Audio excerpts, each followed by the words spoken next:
Israel Iran से जिस बदले की बात कई दिनों से कर रहा था, वो बदला फाइनली उन्होंने ले लिया है ईरान के मुख्तलिफ शहरों पर हमले करके।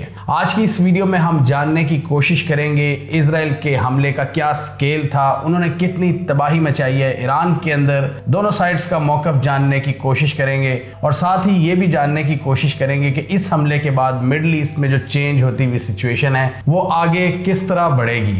इजराइल ने ईरान के साथ साथ इराक और सीरिया में ईरान के जो सपोर्टेड ग्रुप्स हैं उन पर भी अटैक किया है और इजराइल ने यही कहकर अटैक किया कि ये इनकी प्रॉक्सीज थी और ये ईरान की इमा पर हम पर हमले कर रही थी, लिहाजा इन पर भी हमले करना हमारा हक है।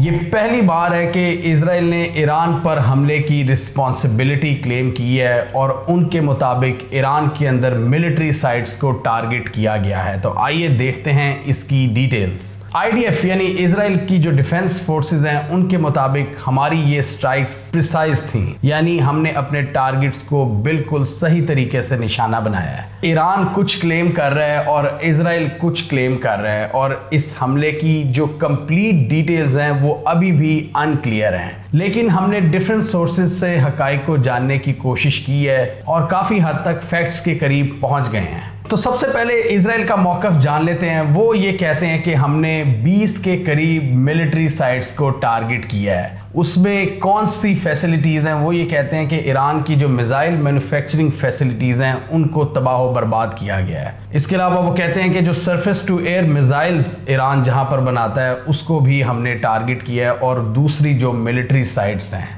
यानी इजराइल का यहाँ पर यह मौक़िफ़ है कि जिन जिन जगहों से ईरान ने हमारे ऊपर स्ट्राइक्स की थी, जो 180 बैलिस्टिक मिसाइल दागे थे, हमने उन साइट्स को तबाह बर्बाद कर दिया है। जबकि ईरान ये कहता है कि जो डैमेज था वो बहुत लिमिटेड था, यानी इतने बड़े स्केल पर डैमेज नहीं हुआ। इजराइल एग्जैजरेट कर रहा है और इवन हमने देखा था कि सुप्रीम लीडर का भी बयान आया था कि ना ही इसको डाउन प्ले किया जाए ना ही इसको एग्जैजरेट किया जाए, हकाइक बयान किए जाए और हकाइक के मुताबिक इजराइल को जवाब दिया जाएगा। लेकिन स्टिल ईरान मीडिया के अंदर काफ़ी हद तक ये कोशिश कर रहा है कि जो नुकसान का स्कोप है उसको किसी हद तक दबाया जाए, जैसा कि लास्ट टाइम हमने देखा था इजराइल ने किया था। काफ़ी ज़्यादा मिलिट्री साइट्स को नुकसान पहुंचा था, लेकिन उन्होंने कहा था कि बिल्कुल माइनर डैमेज हुआ है। इसी तरह ईरान भी इस दफ़ा यही क्लेम कर रहा है कि नुकसान बहुत लिमिटेड हुआ है। इसमें इजराइल ने अपने फाइटर जेट्स का इस्तेमाल किया है, अपने ड्रोन्स का इस्तेमाल किया है, एयरक्राफ्ट्स का इस्तेमाल किया है और उनके मुताबिक मिसाइल मैन्युफैक्चरिंग फैसिलिटीज़ के साथ साथ ईरान के एयर डिफेंस सिस्टम्स को हमने निशाना बनाया, उनके मिसाइल और ड्रोन प्रोडक्शन फैसिलिटीज़ को निशाना बनाया और दूसरे जो लॉन्च फैसिलिटीज़ होती हैं जहां से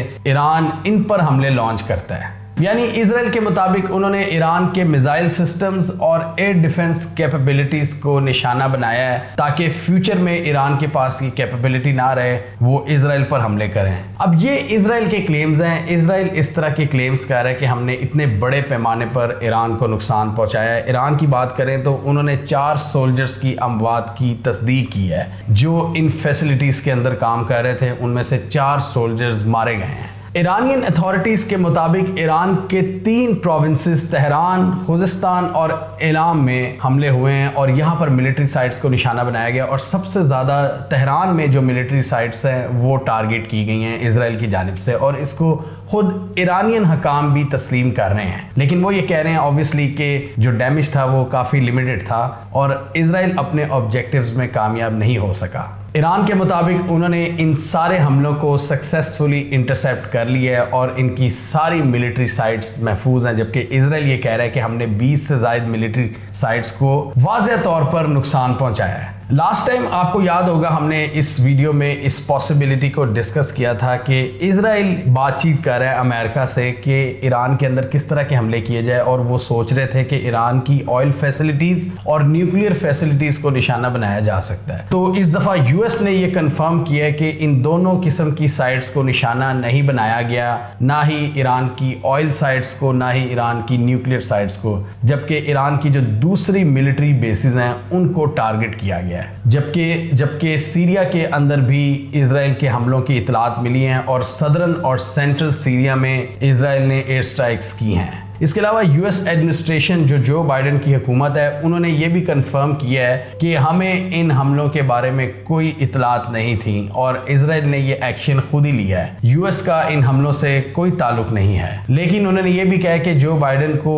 हमलों के वक्त सारी तफसीलात से आगाह किया जा रहा था। इजराइल के मुताबिक जितने भी एयरक्राफ्ट्स ने इन हमलों में हिस्सा लिया था वो बाहिफाजत वापस इजराइल को पहुंच चुके हैं। और ये बहुत बड़ी बात है कि इजराइल ने इतना बड़ा डिस्टेंस तय करके ईरान के अंदर पेनिट्रेशन की है, अपने फाइटर जेट्स और अपने ड्रोन्स को वहां पर घुसाया है और हमले किए हैं। जैसे भी थे, सक्सेसफुल थे या अनसक्सेसफुल थे, लेकिन इजराइल ने एक बहुत लंबा डिस्टेंस तय किया है ईरान के अंदर घुसने के लिए। इजराइल ने ये हमले रात के 2 बजे शुरू किए थे और वक्फे से उन्होंने इस ऑपरेशन को पाया तकमील तक पहुंचाया। 2 बजे, 2:30 बजे, फिर 3:30 बजे। और इजरायली ऑफिशियल्स के मुताबिक 3 से 4 घंटे के दौरान इनका ये पूरा मिशन सक्सेसफुली एग्जीक्यूट हो चुका था। अब सवाल ये पैदा होता है कि इजराइल ने इस मौके का इंतखाब क्यों किया है। पहली बात तो ये है कि हम सबको पता है कि जब ईरान ने मिसाइल दागे थे 180 बैलिस्टिक मिसाइल पिछले महीने, तो उसके बाद से ही पूरी दुनिया देख रही थी कि कब इजराइल का रिस्पॉन्स सामने आता है। ये इसमें कोई शक नहीं है कि ईरान ने इस बार अपना एयर डिफेंस सिस्टम पूरी दुनिया को दिखाया है और इजराइल का जो खतरनाक अटैक है उसको काफ़ी हद तक रोकने में कामयाब रहे हैं। और मोस्ट प्रोबेबली ये इस 1 महीने में अटैक ना करने की वजह यही थी कि ईरान अपने दिफा के हवाले से पूरी तरह तैयार था और इजराइल ने आइडियल राइट अपॉर्चुनिटी का इंतखाब किया। एक आइडियल मौके की वो तलाश में था कि कहीं उनको कोई वल्नरेबिलिटी नजर आती है ईरान के एयर डिफेंस सिस्टम में तो वो अटैक कर दे। तो इसकी मेन वजह यही थी कि एक तो उन्होंने रिटेलिएशन करनी थी और राइट टाइम पर करनी थी। इससे पहले हम देख रहे हैं कि किस तरह इजराइल लेबनान के अंदर घुसा हुआ है और हिजबुल्लाह के जो की टारगेट्स हैं उनको एलिमिनेट कर रहा है। इसके अलावा पिछले महीने हमने देखा था कि इजराइल ने यमन के अंदर भी स्ट्राइक्स की थी। अब ये वो कंट्रीज हैं जिनका एयर डिफेंस सिस्टम इतना मजबूत नहीं है। यहाँ पर जो दूसरे मिलिटेंट ग्रुप्स हैं वही रेजिस्टेंस दिखाते हैं। ईरान एक प्रॉपर मुल्क है, एक प्रॉपर कंट्री है, प्रॉपर उनकी आर्मी है, उनका पूरा इंटेलिजेंस का नेटवर्क है, उनका एयर डिफेंस सिस्टम है। तो इसलिए ईरान को स्ट्राइक करने में इजराइल को 1 महीने से ज्यादा का अरसा लगा। और यहाँ पर ये भी एक्सपर्ट्स कह रहे हैं कि क्लियरली ये भी जो अटैक किया इजराइल ने ये भी कोई बहुत बड़े स्केल का नहीं था। उन्होंने सिर्फ जवाब देने की हद तक ही हमला किया है, पूरी दुनिया को एक मैसेज दिखाने के लिए कि अगर हम पर हमला होता है तो हम भी स्ट्राइक बैक कर सकते हैं। जिस तरह ईरान ने कई 100 किलोमीटर दूर से इजराइल के अंदर स्ट्राइक्स कर दी थी, सक्सेसफुली मिसाइल दागे थे, तो अब इजराइल को भी कुछ ना कुछ शो कराना था और उन्होंने इसकी प्रेपरेशन में काफी दिन लगाए। और कई रिपोर्ट्स तो ये भी आ रही हैं कि इजराइल ने बताया था ईरान को पहले ही कि हम आप पर स्ट्राइक कर सकते हैं। ये जो रिपोर्ट्स आई हैं, अमेरिका का एक पब्लिशर है एक्सियस, उसने ये रिपोर्ट पब्लिश की है कि कोई बातचीत हुई थी इजराइल और ईरान की जिसको बेंजामिन नेतन्याहू ने रिजेक्ट किया। उन्होंने कहा कि हमने कोई कम्युनिकेट नहीं किया था इस हमले के हवाले से ईरान से, हमने बिल्कुल अपनी प्रेपरेशन के साथ ये अटैक किया और ईरान का इसको कुछ पता नहीं था। लेकिन क्लियरली ये हमें नज़र आ रहा है जिस तरह इस स्केल का अटैक था और जिस तरह इसको इंटरसेप्ट किया ईरान ने, ये कोई बहुत स्पेशल अटैक नहीं था इजराइल की जानिब से। और क्लियरली यहाँ पर हमें इजराइल की लिमिटेशंस भी नज़र आ रही हैं कि अगर इतनी दूर एक प्रॉपर कंट्री पर हमला करना हो तो वहाँ पर इजराइल की क्या लिमिटेशंस होती हैं। और जब इजराइल ने हिजबुल्लाह, अंसारुल्लाह या हमास को निशाना बनाना होता है तब उनकी टैक्टिक्स क्या होती हैं वो हमें पता है, क्योंकि वहाँ पर गवर्नमेंट्स नहीं है, वहाँ पर इंटरनेशनल चेक एंड बैलेंस नहीं है। इजराइल उनको एक मिलिटेंट ग्रुप के तौर पर ट्रीट करता है तो वहाँ पर तो वो तबाही मचा देते हैं। लेकिन ईरान की दफ़ा इजराइल की भी बहुत सी कमजोरियां खुलकर सामने आ जाती हैं। जैसे इजराइल हमेशा ईरान पर इल्ज़ाम लगाता है कि ईरान इस पूरे खित्ते में प्रॉक्सीज को सपोर्ट करता है जो इजराइल और उनके इंटरेस्ट को हिट करती हैं। तो उन प्रॉक्सीज जो इजराइल जिनको वो प्रॉक्सीज कहता है, ये हिजबुल्लाह, अंसारुल्लाह और हमास वगैरह और इराक और सीरिया में रेजिस्टेंस ग्रुप्स जो हैं, इस्लामिक रेजिस्टेंस ग्रुप्स, उन प्रॉक्सीज को तो वो निशाना बना लेते हैं लेकिन ईरान पर हमला वो इतनी आसानी से नहीं कर पाते। इससे पहले हमने देखा था अप्रैल में भी ईरान ने इजराइल पर खुलेआम 300 से ज्यादा मिसाइल दागे थे और ये प्रेसिडेंट ईरान ने ही सेट किया है कि ओपनली एक दूसरे के मुल्कों में मिसाइल दागे जाएं। इससे ईरान की स्ट्रेटेजिक पावर का हमें पता लगता है कि ईरान इस खित्ते में कितना मजबूत है कि वो मुल्क जो कि इस रीजन में अमेरिका का कप्तान है, ईरान उनके अंदर भी खुलेआम मिसाइल दाग सकता है और उनकी मिलिट्री बेसिस को निशाना बना सकता है। और ज़्यादातर ईरान के जितने भी टॉप कमांडर्स मारे गए हैं IRGC के, वो ईरान के अंदर नहीं मारे गए। उनको इजराइल ने टारगेट किया तो सीरिया के अंदर या फिर इराक के अंदर या फिर लेबनान के अंदर। और कुछ लोगों के मुताबिक ये जो एक नई एस्केलेशन की फिजा पैदा हुई थी ईरान और इजराइल के बीच में, इसको अब ख़त्म हो जाना चाहिए। कुछ लोग ऑब्वियसली ये भी कह रहे हैं कि जी इन दोनों की अंडरस्टैंडिंग थी कि जी ये हमला हो जाए एक दूसरे की जानिब और अब मामला कूल डाउन हो जाएंगे, यानी जो करंट एस्केलेशन है। दूसरी तरफ जो वॉर ऑफ आइट्रेशन है वो तो जारी रहेगी, लेकिन जो एक ताज़ा चपकलिश, जो ताज़ा झड़पें शुरू हुई थी,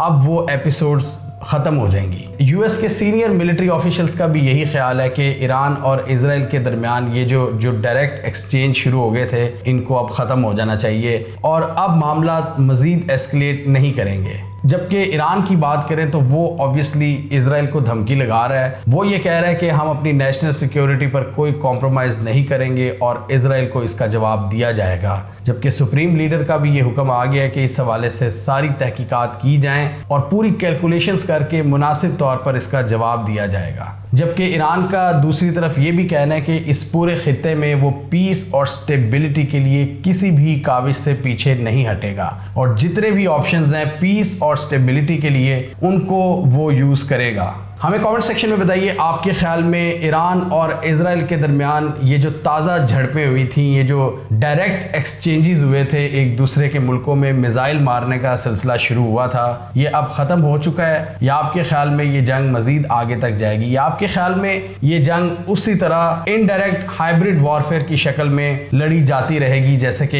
ये दोनों मुल्क पहले लड़ रहे हैं? आप क्या समझते हैं? कमेंट कीजिए। इसके अलावा हमारा यूट्यूब चैनल सब्सक्राइब कर लो, साथ ही वो बेल आइकॉन भी दबा लें ताकि वो स्टोरीज दुनिया भर से पाकिस्तान से जिनकी मेन स्ट्रीम मीडिया पर प्रॉपर कवरेज नहीं होती, हमारे प्लेटफॉर्म के थ्रू आप तक टाइम पर पहुंच जाएं।